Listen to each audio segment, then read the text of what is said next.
Hello everyone. तो हम लोग मार्केट एनालिसिस करने वाले हैं 24/10/2024 के लिए। तो देखो आज का मार्केट कैसा रहा, लगभग साइडवेज ही था। अगर आप जाकर देखोगे आज का मार्केट का, तो वॉलेटाइल मार्केट था।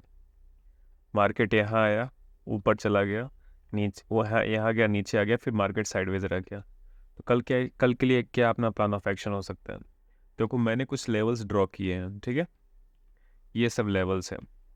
इस सब लेवल पे मार्केट कैसे रिएक्ट करता है उसके अकॉर्डिंग हम लोग ट्रेड लेंगे। तो मैं क्या कल के लिए प्लान बना के जा रहा हूँ। देखो मार्केट अगर कहीं यहाँ खुलता है तो हम लोग कुछ नहीं छूने वाले मार्केट को। यहाँ पे मिलता है मेरे को मार्केट, और मेरे को यहाँ पे कुछ दिखता है अनयूजुअल कैंडल फॉर्मेशन दिखता है, जैसा कि ओवरशूट कंडीशन दिखता है, या फिर 1 मिनट में मुझे कुछ पैटर्न दिखता है। 3 पुशअप हो गया, टू टू पुशअप हो गया, ऐसा कुछ दिखता है मेरे को। तो मैं यहाँ से शॉर्ट करूँगा बहुत छोटे टारगेट के लिए, सिर्फ इतना टारगेट के लिए। बोलोगे इतना छोटा टारगेट के लिए क्यों कर रहे हो? देखो सोचने वाली बात ये है ना कि हम लोग मार्केट के अकॉर्डिंग अपने को ट्रेड करना पड़ेगा। देखो यहाँ पे क्या प्रॉब्लम हो रखा है ना, मार्केट साइडवेज जोन में है, ठीक है, 100 से 150 पॉइंट की रेंज में। तो हम लोग मार्केट से एक्सपेक्ट नहीं कर सकते कि मार्केट यहाँ से 300 400 पॉइंट दे दे। हाँ ये हो सकता है कि मार्केट यहाँ से कैसे मूव कर आता है इस जगह पे, उसको वो बहुत ज़्यादा इंपॉर्टेंट है। अगर मार्केट में मुझे कुछ दिखता है कि यहाँ पे स्ट्रॉन्ग मूवमेंट है यहाँ से, और इसका ब्रेकडाउन होने का पॉसिबिलिटी बहुत ज़्यादा है, तो मैं हो सकता है कुछ क्वांटिटी यहाँ मैं बुक कर लूँ और बाकी क्वांटिटी को मैं यहाँ पे बुक करूँगा। इससे ज़्यादा मैं टारगेट नहीं रखने वाला हूँ अगर मैं यहाँ पे ट्रेड लेता हूँ, ठीक है। इस जगह पे मैं अगर यहाँ पे सेल करता हूँ, सेलिंग का दो जोन है, एक ये जोन है। मार्केट अगर मेरे को यहाँ दिखता है तो यहाँ से भी मैं कोशिश करूँगा, अगर मार्केट यहीं पे गैप अप खुल जाता है, ठीक है, तो मैं यहाँ सेलिंग करने की कोशिश करूँगा। क्यों? देखो मार्केट ये क्या है, साइडवेज जोन है, और ये एक तरह से मैग्नेट की तरह काम करता है। क्या मार्केट हमेशा एक बैलेंस प्राइस में रहना चाहता है। तो यहाँ पे क्या होगा ना कि मार्केट यहाँ पे आने की कोशिश करेगा इस जगह पे। हो सकता है मार्केट एग्जैक्टली इसको टच नहीं करे। अगर मैं यहाँ ट्रेड लूँगा तो हो सकता है मैं पोजीशन को कहीं एग्जैक्टली यहाँ ना कट करके मैं यहाँ भी कट कर सकता हूँ इस जगह पे। या फिर मैं देखूँगा कि यहाँ पे मार्केट कैसा मूवमेंट कर रहा है, तो यहाँ से भी सेलिंग किया जा सकता है। लेकिन मैं यहाँ पे कुछ पैटर्न दिखेगा मेरे को 1 मिनट में। अगर 3 पुशअप दिख गया मेरे को यहाँ पे, इसी के बीच में ओपन होता है, और 3 पुशअप 1 मिनट में दिख गया, तो मैं यहाँ से इस जगह शॉर्टिंग करूँगा। अगर मेरे को यहाँ पे डायरेक्ट ओपन होता है, इस जगह पे डायरेक्ट दिखता है, तो अब मैं थोड़ा देखूंगा कि मार्केट कैसा बिहेव कर रहा है। क्योंकि देखो मॉर्निंग का मार्केट बहुत वोलेटाइल रहता है। एक ही कैंडल में इतना बना देगा आपका, या फिर एक ही कैंडल में इतना चला जाएगा। तो थोड़ा देख के करना, क्योंकि देखो ऑलरेडी वोलेटाइल हो रखा है। तो अगर बड़े जोन में जाओगे तो ये भी एक साइडवेज जोन है, ये एक साइडवेज जोन है, ठीक है। तो यहाँ से मैं बाई करने का पॉसिबिलिटी मेरे को थोड़ा ज़्यादा स्ट्रेंथ दे रहा है। क्योंकि देखो बात ये है ना कि यहाँ पे और चीज़ क्या कंफर्म कर रहा है, ये देखो एक वीक बार कैंडल है, ठीक है, ठीक है। तो ये बहुत लोग का एसएल यहाँ पे रहेगा इस जगह पे, ठीक है। अगर मार्केट इसको आता है, इसको उड़ाता है, ये यहाँ के एसएल, यहाँ इस जगह के एसएल वाले को, तो उसके बाद यहाँ से अचानक मुड़ेगा मार्केट, ठीक है। ये पहला पॉसिबिलिटी है कि बुलिस, अगर मान के चलो यहाँ पे मैं शॉर्ट करने में 70% फेवरेबल हूँ, तो यहाँ पे मैं बाई करने में मैं 80% का मेरे को लग रहा है कि बाइंग साइड में ज़्यादा जाना चाहिए। लेकिन हाँ अगर मार्केट इसके नीचे चला जाता है तब मैं शॉर्टिंग के लिए काम करूँगा, ठीक है।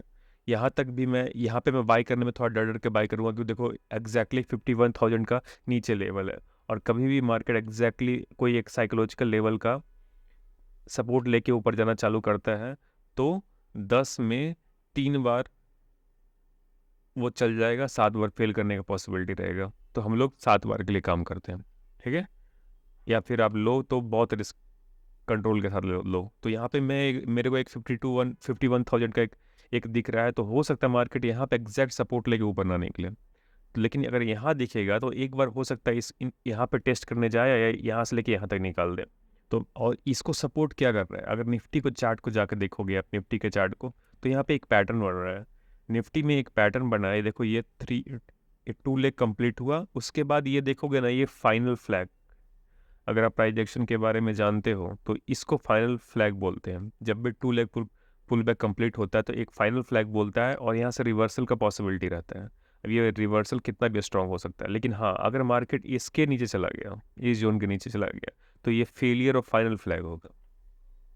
ये भी बता देता हूँ पहली बात।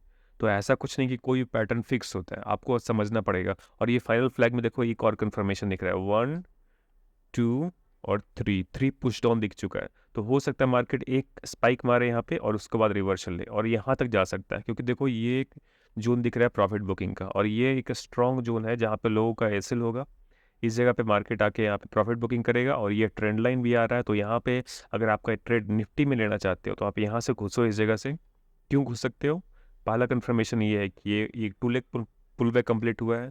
ऊपर से कंफर्मेशन ये है कि ये फाइनल फ्लैग जैसा दिख रहा है। तीसरा है कि ये बिग बार के आसपास है, तो यहाँ पे लोगों का एसएल होगा, तो एसएल काटने के लिए हो सकता है मार्केट थोड़ा नीचे आए, फिर रिवर्सल आए, रिवर्स कर जाए। तो ये सब कंडीशन है। और देखो इसमें पुश अप आएगा तो इसका प्रभाव अपने को बैंक निफ्टी में भी दिखेगा।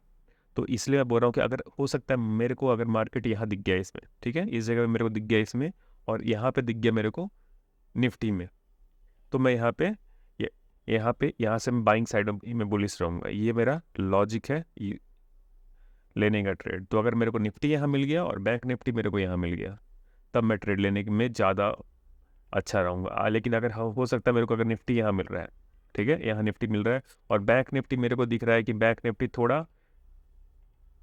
थोड़ा ज़्यादा स्ट्रांग हो गया, यहाँ पे दिख रहा है, तब मैं थोड़ा कॉशियस करके देखूंगा कि हाँ ठीक है, कैसा पैटर्न बन रहा है। तो इस तरीके से मैं ट्रेड लेने के लिए कल के प्लान कर रहा हूँ।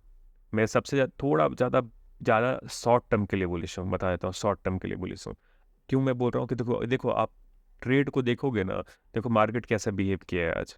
अगर आप इस पैटर्न को देखोगे तो देखो कुछ लोग ने यहाँ पे बाई किया, ऊपर गया, उनको निकाल दिया, या तो प्रॉफिट बुक के निकल के निकले या फिर और निकल गए, फिर से बाइंग हुआ, फिर निकल गए। और कुछ लोग देखो 500 के ऊपर कुछ सेलर बैठे बैठे हैं। अगर आप ऐसे हंटिंग का कॉन्सेप्ट समझना चाहते हो तो मैं उसके अकॉर्डिंग ही बता रहा हूँ। देखो कुछ लोग 51,000 के ऊपर बैठे हैं, लेकिन हम लोग उसको टारगेट नहीं कर पाएंगे, क्योंकि उनका पोजीशन तब कटेगा जब 51,500 का ब्रेकआउट करेगा। लेकिन इनको डराया जा सकता है, तो डराने से क्या होगा, थोड़ा बहुत इनका पोजीशन को स्क्वायर ऑफ करेंगे हल्का फुल्का, लेकिन अभी इसको डायरेक्ट टारगेट नहीं कर सकते हो। तो यहाँ पे कहीं मार्केट मिलेगा तो नीचे जाने का पॉसिबिलिटी है, मैं नहीं बोल रहा हूँ कि नहीं जा सकता है, लेकिन यहाँ से फेलियर में कन्वर्ट होने का भी पॉसिबिलिटी सबसे ज़्यादा है, क्योंकि अपने को पता है साइडवेज जोन का फेलियर में कन्वर्ट होने का प्रोबेबिलिटी 80% रहता है। तो एसएल भी अपने एसएल हंटिंग भी अपने सपोर्ट कर रहा है, प्राइस एक्शन भी सपोर्ट कर रहा है, और निफ्टी भी अपने को सपोर्ट कर सकता है इस जोन में। तो ये सब बहुत सारे लॉजिक के साथ मैं थोड़ा स्लाइटली बुलिश हूँ। अगर मेरे को प्राइस यहाँ मिलता है, लेकिन यहाँ मिलेगा तो मैं, अगर यहाँ पे मैं 80% बुलिश हूँ तो यहाँ पे मैं 50% के आसपास बुलिश हूँ। यहाँ पे मिलेगा तो मैं सेलिंग में भी जाऊँगा, लेकिन मैं देखूँगा एक मिनट में कैसा पैटर्न दिख रहा है मेरे को। तो ये है कल का plan of action. Thank you.